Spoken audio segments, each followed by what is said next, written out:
Good evening sa lahat. Dito tayo sa channel ng ating Panginoon, ang magandang balita ng kaligtasan. Salamat muli sa ating Panginoon at sa mga sumusubaybay upang mapakinggan at marinig at mapanood ang mensahe ng ating Panginoon sa huling kapanahonan. So bago tayo mag-umpisa, tayong lahat ay lumapit sa ating Panginoon at dumalangin tayo sa Kanya dahil wala tayong magagawa kung ang Panginoon ay wala sa ating kalagitnaan. Amen. Tayong lahat ay manalangin. Praise God, dakilang Diyos. Yes, Lord. Pagpalain mo ang iyong salita, Panginoon, ng aming pag-aaralan ngayong gabi. Samahan mo kami, maging ang lahat ng mga nanonood sa kanilang mga tahanan. Amen. Panginoong Diyos, pagpalain mo silang lahat at abutin mo sila. Yes, At Lord. ipagkaloob mo sa kanila ang kapayapaang kanilang hinahanap, Panginoon. Amen. At ang kaligtasan. Amen. At ang iyong salita namin pag-aaralan ngayong gabi, Panginoon, ay kasiyahan ng Holy Spirit at punasan ng banal mo langis ay yung lingkod na gagamitin upang magdala at mangaral ng iyong mabuting balita. Amen. Panginoon, maraming salamat. Itinataas ka namin. Purihin ka itong aming dalangin in Jesus' name. Amen. Amen. Pagpapalain natin ng Panginoon.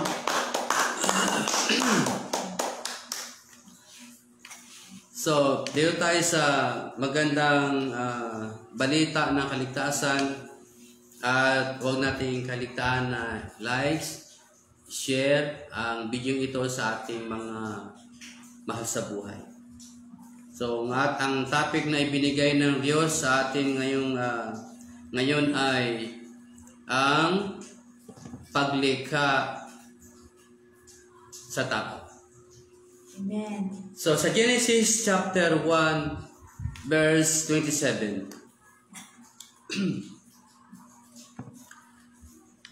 At nilalang ng Diyos ang tao sa kanyang sariling larawan. Ayon sa larawan ng Diyos siya nilalang. Nilalang sila na lalaki at babae. Ang paglikha sa tao. So, ang tao ay nagmula sa labok. Amen. Sa lupa. Walang laman, walang buto, walang dugo. Nilikha ng Diyos ang tao na mula sa alabok lamang. Amen. Kaya ang Diyos ay lumikha ng tao dito sa kanyang salita sa Genesis chapter 1, verse 27. At nakita ng Panginoon, bago niya nilikha yung tao, ay nakita niya na maganda ang kanyang pagkalika sa langit, sa lupa. Dito sa mundong ito, nakita niyang maganda ang kanyang pagkalika. Nakumpleto ang paglikha ng ating Panginoon at pinagpala niya ang ika-6 na araw hanggang ika-7 araw ay pinagpala ng ating Panginoon. So nalikha ang lahat ng bagay, lahat ng mga yung langit, ang lupa, ang dagat, ang mga puno, ang mga hayop. So isa na lang ang hindi pa niya nilikha. Dahil nandoon na lahat, mga kapatid. Naglikha siya ng isang tao na magiging katiwala niya sa mga bagay na kanyang ginawa. Kaya nilikha ng Diyos ang tao ayon doon sa kanyang larawan. Sa Genesis chapter 2 verse 7. At nilalang ng Panginoong Diyos ang tao sa labok ng lupa at hiningahan ang kanyang mga butas ng ilong ng hininga ng buhay. At ang tao ay naging kaluluwang may buhay. Nilikha mula doon sa alabok ng lupa at nung nilikha niya, ipinurmahan niya, hinubog niya ang tao na masterpiece niyang ginawa. Pinakamaganda niyang ginawa sa lahat ay ang tao. Amen. So mula sa labok ng lupa, pinurmahan niya ng korting tao at nang mapormahan niya ito, mga kapatid, at hiningahan ang kanyang mga butas ng ilong ng hininga ng buhay.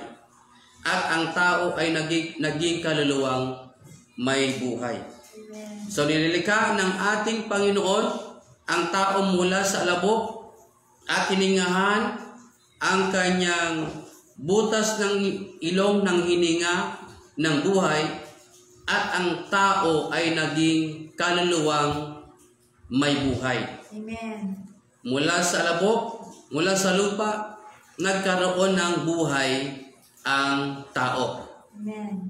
Dahil hiningahan ng Diyos ang kanyang butas ng ilong para ang tao ay tawaging kaluluwang may buhay. Amen. Dahil ang sabi niya, kung wala ang paghinga ng ating Panginoon, ang tao kailanman ay hindi mabubuhay.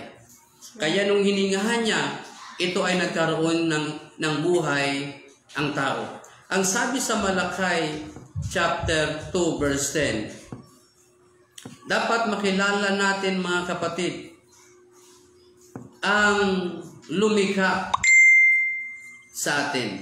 Amen. Kaya nung pirmahan ng Panginoon ang tao at ginawa niyang itong nagkaroon ng buhay, nagkaroon ito ng hininga, at ang lupang ito ay naging taong kaluluwang may buhay. Amen. Sino ang lumikha sa tao?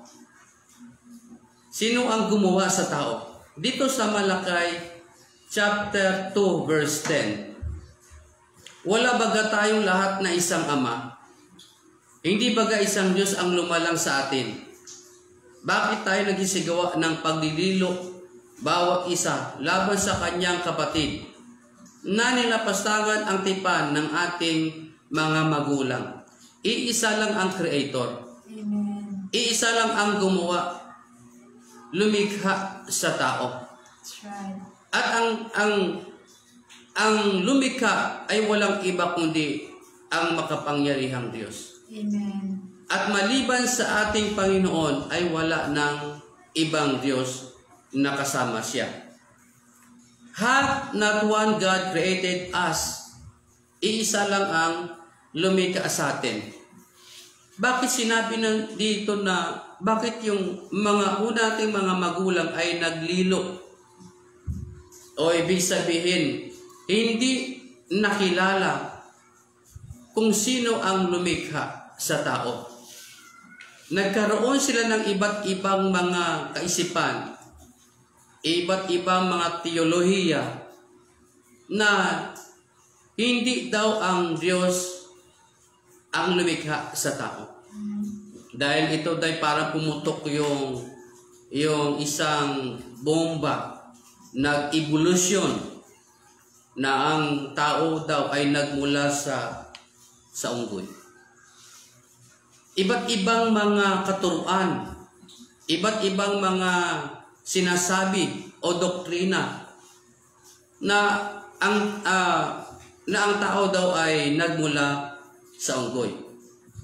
So mga kapatid, ang sabi dito na iisa lamang ang lumikha sa tao, walang iba kundi ang ating makapangyarihang Diyos. At kanino nilikha? Kanino itinulad ang paglikha ng Diyos sa tao? Kanino? Sa Genesis chapter 1 verse 26. Kanino iwinangis ng Diyos ang tao? Sa Genesis chapter 1 verse 26, at sinabi ng Diyos, lalangin natin ang tao sa ating larawan, ayon sa ating wangis, at magkakaroon sila ng kapangyarihan sa mga isda sa dagat, at sa mga ibon sa impapawid, at sa mga hayop, at sa buong lupa, at sa bawat umuusad na nagsiusad sa ibabaw ng lupa. Amen. At sinabi nila mga kapatid na lalangin natin. Ibig sabihin marami. Higit sa isa, higit sa dalawa. Amen. Ang lumikha. Kasi nakalagay ito, lalangin natin ang tao sa ating larawan. So pagdating dito sa verse na ito mga kapatid, ang sabi nila na dalawa daw ang manglilikha. At ang sabi nila, ang Diyos ay may kausap na Diyos. So, taliwas sa mga sinasabi ng Bible, ang sinasabi ng tao. That's right. Sinabi ito mga kapatid, lalangin natin. Kung ang Diyos ang lumalang at ang kausap niya rin ay manglalalang, saan mapapasa sa Bible na dalawa ang manglilikha? So wala tayong mabasa sa Bible na dalawa ang manglilikha. Kasi ang kanilang mga teorya, ang kanilang mga sinasabi, na ang Diyos daw may kasama pa siyang anak. Walang iba kundi ang ating Panginoon.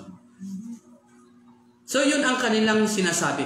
Pero ang sinasabi ng kasulatan, kung naintindihan lang na sana nila na ang sabi ng Panginoon, liban sa Kanya ay wala ng Diyos. That's right. Wala sa kasamang Diyos. Tingnan natin sino ang Kanyang kausap. Ang Kanyang kausap ay walang iba kundi ang mga anghel. Doon nung makipag-bargain si Abraham sa Diyos para iligtas ang mga banal doon sa Sodoma at Gomora. Ilang anghel yung nandoon. Kung titinan natin, 3 sila. At mababasa natin diyan mga kapatid, na yung 2 anghel ay bumaba sa Sodoma at Gomora para iligtas si Lot. Amen. Pero ang sabi ng Bible, ang Panginoon ay naiwan doon sa harapan ni Abraham. That's right. Ibig sabihin mga kapatid, yung kausap ng Diyos sa Genesis chapter 1 verse 26 ay walang iba kundi ang mga anghel. Amen. Dahil wala kang mababasa sa Bible na ang Diyos may kausap na Diyos. Wala kang mabasa doon sa Bible na wala kang mababasa na ang Diyos ay may kasamang Diyos. Ang kausap ng Diyos doon ay hindi ang anak. Ang kausap ng Diyos doon ay walang iba kundi ang mga anghel. At liban sa ating Panginoon, wala ng Diyos. Iisa lang ang Diyos. Mula sa Genesis hanggang sa Revelation, iisa lang ang tinuturo ng Bible na Diyos. Amen. Iisa lang. So sinabi doon, lalangin natin ang tao ayon sa ating larawan. Kanino nilikha o iwinangis ang tao? Walang iba kundi sa ating Panginoon. Amen. At mababasa natin mga kapatid sa 27 na kung ilan talaga ang lumalang sa tao. Sa 27, at nilalang ng Diyos ang tao ayon sa kanyang sariling larawan. Amen. So, singular na lang. Dito sa 26, plural siya. Pero hindi ibig sabihin nun ang kausap niya ay Diyos dahil wala siyang kasamang ibang Diyos. Pagdating sa 27, singular na lang. At nilalang ng Diyos ang tao ayon sa kanyang sarili. Hindi sinabing sa kanilang sarili. Sarili. Ibig sabihin, singular. Iisa lang ang pinaggayahan sa tao. Amen. Iisa lang ang imahe na itinulad doon sa tao. Walang iba kundi ang imahe ng ating dakilang Diyos at tagapagligtas. Amen. At nilalang ng Diyos ang tao ayon sa kanyang sariling larawan. Ayon sa larawan ng Diyos siya nilalang. Ayon sa larawan ng Diyos. Kaya may mga nagsasabi mga kapatid na hindi naman daw ang Diyos daw ay espiritu. Ang Diyos daw ay walang anyo. Pero tanda natin, dito sa Old Testament, hindi pa siya nahayag sa laman. Pero ang Diyos niya ito nakausap ni Abraham ay nagkatawang tao. At yung imahe ng Diyos walang iba kundi si Kristo. Amen. Kaya ang tao ay nilikha sa imahe ng Diyos. That's right. Sa larawan ng Diyos. Kaya nga yung larawan ng Diyos na hindi nakita ay nakita na sa magitan ni Kristo. So mga kapatid, man is created in the image of God. Ano yung mga components ng tao? Ano yung mga bahagi ng tao? Una mga kapatid, siya ay alabok. At siya ay merong katawan. Ito yung mga components ng isang tao. Dust or the flesh. Meron siyang physical part of man. Yung bahagi ng kanyang katawan. Meron siyang physical consciousness, true senses. Ano pa yung mga bahagi ng tao? Meron siyang laman, meron siyang dugo, at meron siyang buto. Ito yung mga components ng tao o mga bahagi ng tao. Meron siyang flesh, blood, and bones. Ano ba mga kapatid? Ang mga bahagi ng tao ay breath of life or the spirit. Amen.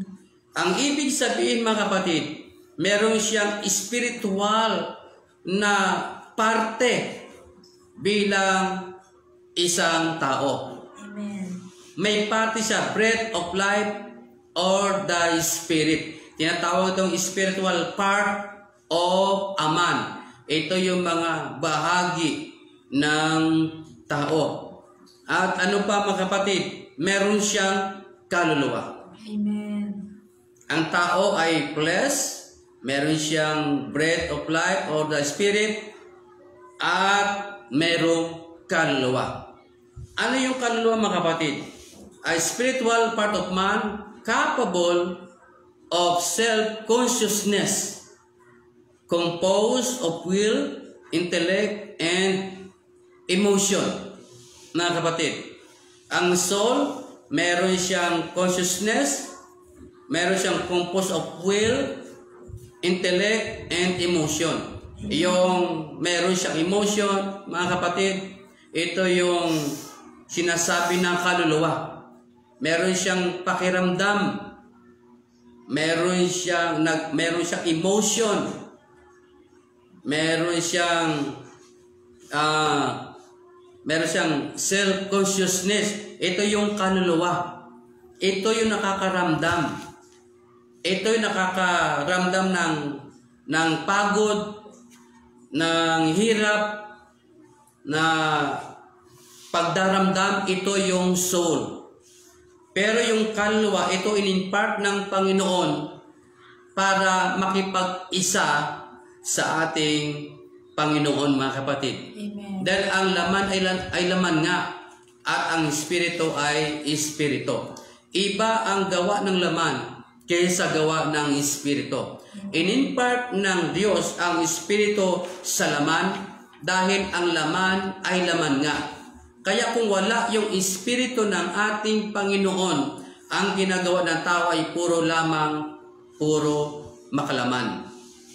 So, in-impart ng ating Panginoon yan dahil ang flesh ay nanggaling sa dust at yung dust nagkaroon ng imahe at iningahan ng Diyos ang kanyang butas ng ilong at ito ay tinawag na kaluluwang may buhay. Amen. So yung katawan at yung soul, ito mga kapatid, ito yung sinasabi ng Bible ng mga bahagi ng tao. Kaya kung ang laman lamang at yung soul ang magkasama, mga kapatid, kailanman hindi natin hahanapin ang ating Panginoon. Amen. Pero in-impart ng Diyos ang kanyang breath of life para tayo magkaroon ng pakikipag-isa sa Kanya o pakikipag-communion sa ating Panginoon. Amen. Praise God. At ano ang plano ng Diyos sa tao? Sa Genesis chapter 1 verse 28. Ano ang plano ng Diyos sa tao?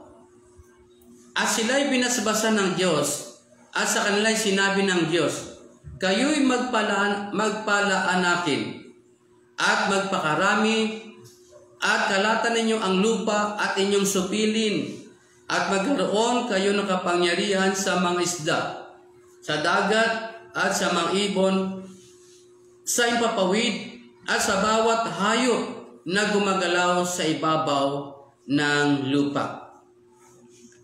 Ano ang plano ng Diyos sa tao? To become God's stewardship. Amen. Para ilagay ng Diyos ang tao doon sa nilikha niya na earth o magandang paraiso, para gawing katiwala ng Diyos ang tao doon, mangalaga sa nilikha ng ating Panginoon. Ginawa si Adan ng steward ng ating Panginoon. Kaya nga, ang sabi ng Bible mga kapatid, si Adan ay nilikha ng Panginoon at nilagay doon sa Garden of Eden. Katiwala siya ng ating Panginoon. Alagaan mo lahat yan. At isa lang ang ipinagbabawal ko sa iyo. Huwag kang kumain sa puno ng pagkakilala ng mabuti at masama. Yun lang mga kapatid ang ipinagbawal ng ating Panginoon.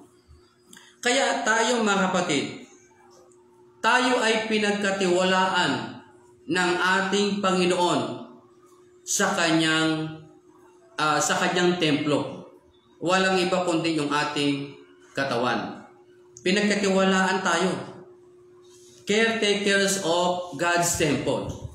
Pero ang tao mga kapatid, ang tao ay nahulog sa kasalanan. Kaya yung sinabi ng ating Panginoon kay Adan na huwag kang kakain ito. That's right. Ng bunga ng pagkakilala na mabuti at masama ay ginawa ng ating Panginoon. Kaya sa panahon na nilikha ng Diyos ang tao ayon sa kanyang sariling larawan, ay nilikha niya si Adan na kawangis ng ating Panginoon. At kung nilikha niya si Adan mga kapatid, ginawa niyang steward si Adan doon sa paraiso na ginilikha ng ating Panginoon. Amen. So meron silang tagpuan ni Adan at ng Diyos. Dahil sa panahon niyan mga kapatid, nakikipag-usap ang Diyos sa tao. Kaya meron silang tagpuan ni Adan at ng ating Panginoon. Kapag bababa ang Diyos doon sa paraiso, na kung saan meron talaga silang tagpuan ni Adan. At hindi pumupunta ang Panginoon sa ibang lugar, kundi isa lamang ang kanilang tagpuan doon sa Garden of Eden. Kapag bumaba ang Diyos mga kapatid, at kinakausap niya si Adan, at lagi niyang pinapalalahanan, at lagi niya ginaguide si Adan. Pero nung panahon mga kapatid na nagkasala o dahil nakita ng ating Panginoon na nalulungkot si Adan, at ginawa ng Diyos mga kapatid ay binigyan ng mahimbing na tulog si Adan at doon mula sa kanyang tadyang kinuha ang isang laman, buto at dugo sa tadyang ni Adan na ang kanyang pangalan ay Eva. So nagkaroon siya ng katuwang. Amen. At ang babae ito, mga kapatid, na naging kasama ni Adan, ito yung taong ito, mga kapatid, ang siyang nagdala ng kasalanan. Bakit? Dahil sinabi ng Panginoon na si Adan ang kausap niya at hindi ang babae. At hindi sinabi ni Adan sa babae kung ano ang pinababawal ng ating Panginoon.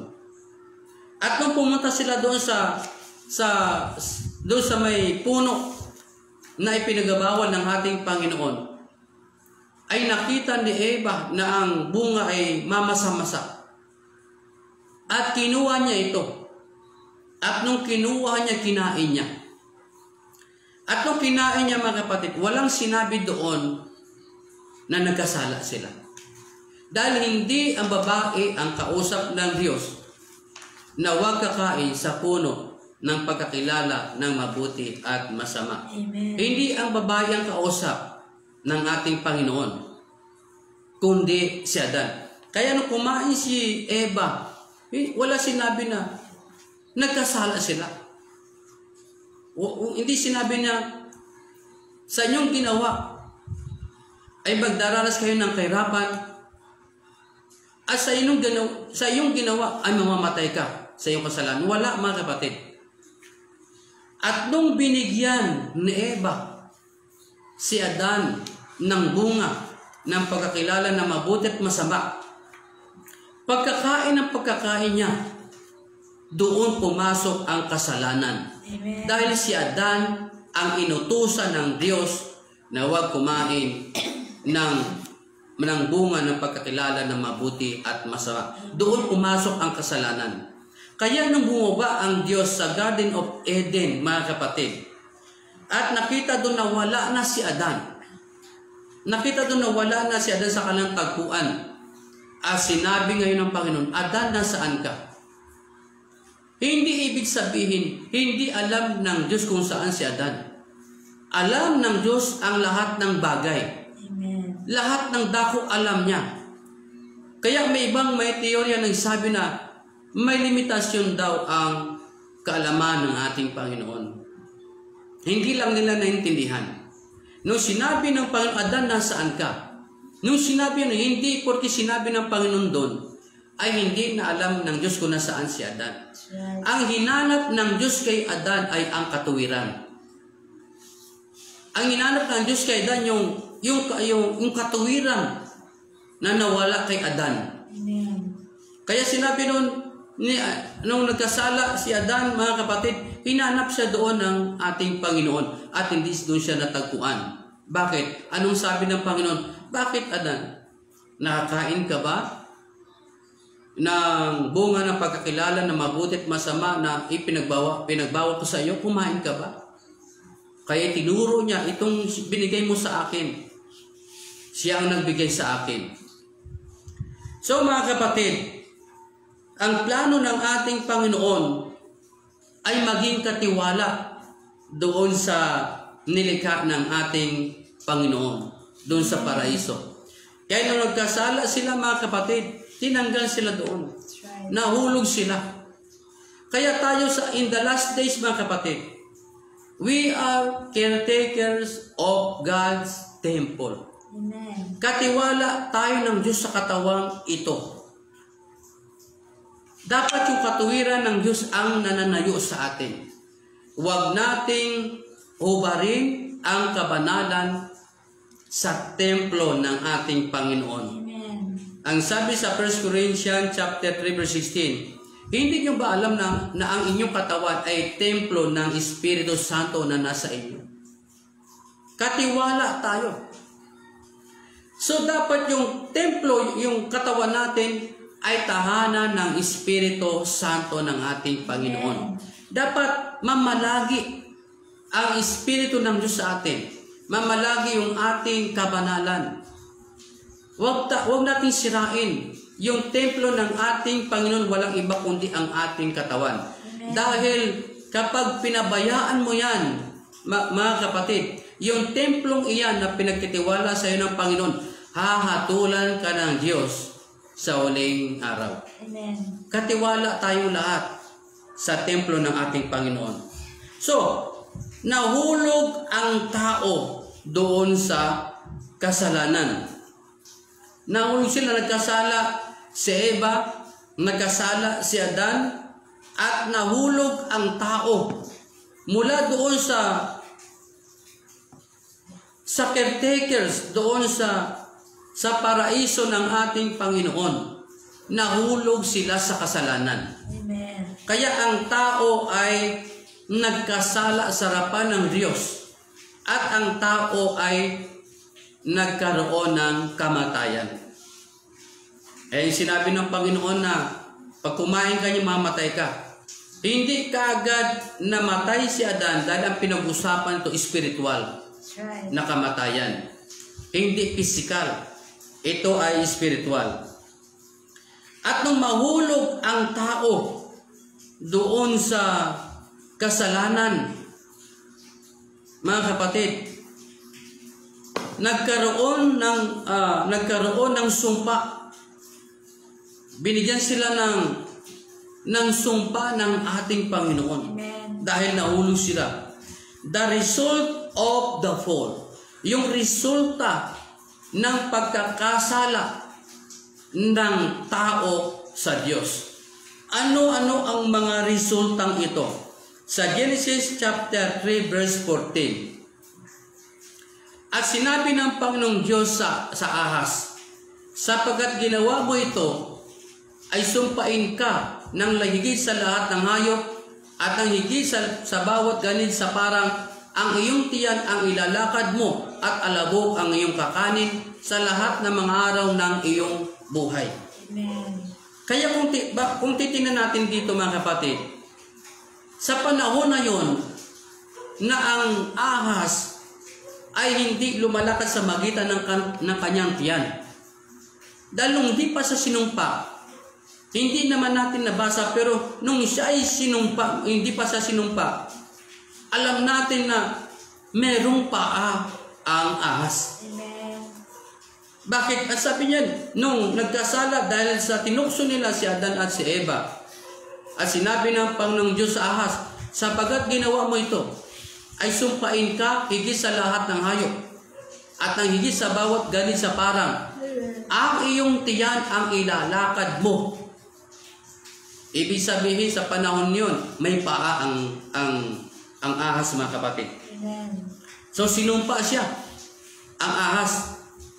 At sa verse 15, mga kapatid, at papag-alitin ko ikaw at ang babae at ang iyong binhi at ang kanyang binhi.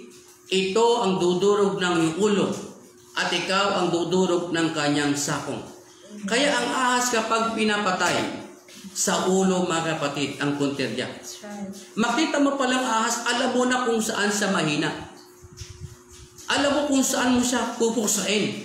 Walang iba kundi sa ulo. Amen. Kahit na malayo pa yung ahas, ang punterya mo ay kanyang ulo, hindi ang kanyang buntot. Kahit na putulin mo ang kanyang buntot, dahil ang buhay ng ahas ay nasa ulo. Ano ang sabi dito, mga kapatid, sa 15? At papag-aalitin ko ikaw at ang babae at ang iyong binhi. Anong sinasabi dito? Ilang libong taon na nakakaraan, nagkaroon ng prophecy na hindi literal ito na si Eva ang dudurog doon sa ulo ng ahas. Walang iba, mga kapatid. Ito ay prophecy. Amen. Na si Maria ay manganganak ng isang bata. At ang itatawag mo sa kanya ay makapangyarihang Diyos, walang hanggang Ama, Pangulo ng kapayapaan. Ito ang dudurog sa ulo ni Satanas. Ito ay prophecy na. Sa panahon ni Adan at Eva, nag-prophecy na ang ating Panginoon, at papag-alitin ko ikaw at ang babae, at ang hindi, yung anak, yung anak ni Maria, walang iba kundi Jesus, at ang kanyang binhi, ito ang dudurog ng iyong ulo. Amen. Kaya, ang sabi niya na, ang babae ay sinumpa ng ating Panginoon. Bagamat wala pang naisilang noon, hindi pa nanganak si Eva noon, pero nandun na yung sumpa. Amen. Sa 16 mga kapatid ng Genesis chapter 3, sinabi niya sa babae, "Pararamihin kong lupa ang iyong kalumbayan at ang iyong paglilihi. Manganak kang may kahirapan at sa iyong asawa ay pahinuod ang iyong kalooban at siya ay papanginoon sa iyo." Amen. So dapat kung hindi nagkasala ang tao, hindi mahirapang manganak ang babae. Pero dahil sa kasalanan ginawa nila mga kapatid, sa kasalanan ginawa nila, kaya ang babae minsan nagbubuwis ng buhay kapag sila ay nanganganak. Amen. Merong sinumpa, at manganak ang may kahirapan, at iyong kalooban painuhod sa iyong asawa, at magiging iyong Panginoon. Amen. Pero sinabi naman ng Diyos kay Adan, at kay Adam, ay sinabi, sapagkat iyong dininig ang tinig ng iyong asawa, at kumain ka ng bunga ng punong kahoy na aking inutos sa iyo na sinabi, huwag kang kakain yaon. Sumpain ang lupa dahil sa iyo. Kakain ka sa kanya sa magitan ng iyong pagkapagal sa lahat ng mga araw ng iyong buhay. Amen. Ang ganda ng kalagayan ni Adan nung hindi pa sila nagkasala, nung hindi pa sila nahulog sa pagkakasala. Hindi siya katiwala sa doon. At ang kanyang mga kinakain doon ay mga sariwang mga bunga, mga sariwang mga pananim, at hindi siya nagtatrabaho. Pero nagkasala sila mga kapatid, nahulog sila sa kasalanan. Kaya ang sabi nun, sa pawis mo kakain ka. Ibig sabihin, bago ka kumain, maghihirap ka muna. Right. Bago ka kumain, papawis muna papatak muna ang pawis sa iyong mukha. Maghihirap ka muna. Magbubungkal ka muna. Hanggang sa ikaw ay mapagod at makakain ka ng iyong pinaghirapan. Amen. Dahil doon mga kapatid, hindi naman sila dapat naghihirap. Pero dahil sa kasalanan, nahulog sa kasalanan mga kapatid, sila ngayon ay sinumpa ng ating Panginoon. Amen. Nahulog sila sa kasalanan.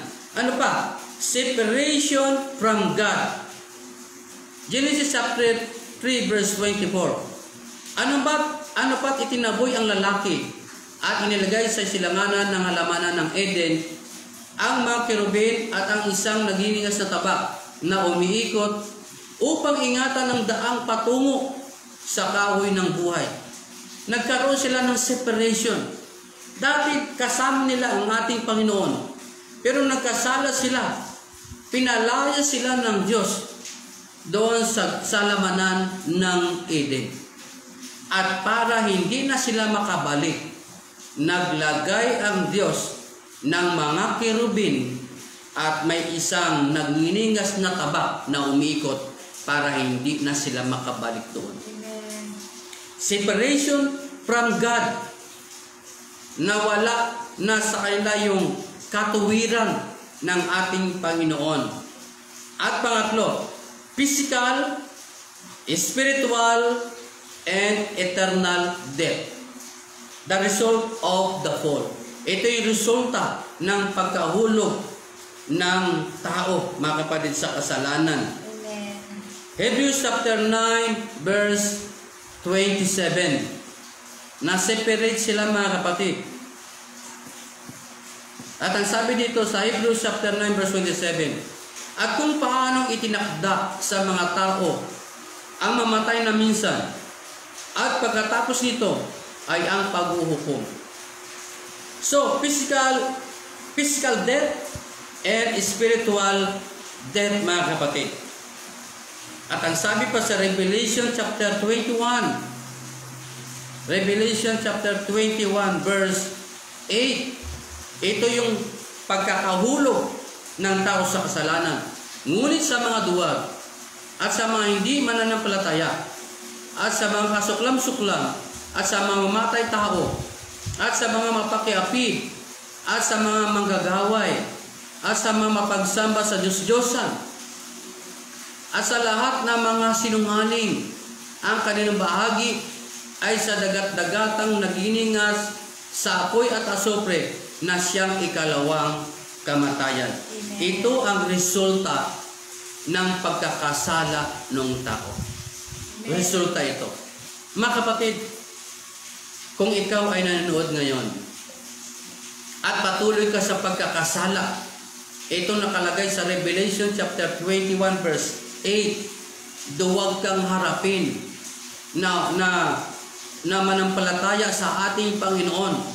Ayaw kang tumanggap sa ating dakilang Diyos at tagapagligtas.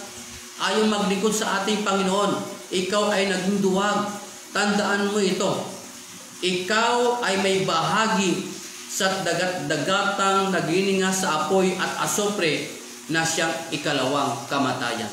Amen. Panahon ng lumapit tayo sa ating Panginoon. Amen. Panahon ng lumapit tayo at maglingkod sa Kanya. Amen. At oras na maglingkod ka sa ating Panginoon, huwag na huwag kang tatalikod sa Kanya. Amen. Dahil kapag tumalikod ka na maglingkod sa ating Panginoon, ikaw man ay iyahagis, ikaw man ay mayroong bahagi, may bahagi ka sa dagat-dagatang apoy na nagningas sa apoy at asupre na siyang ikalawang kamatayan.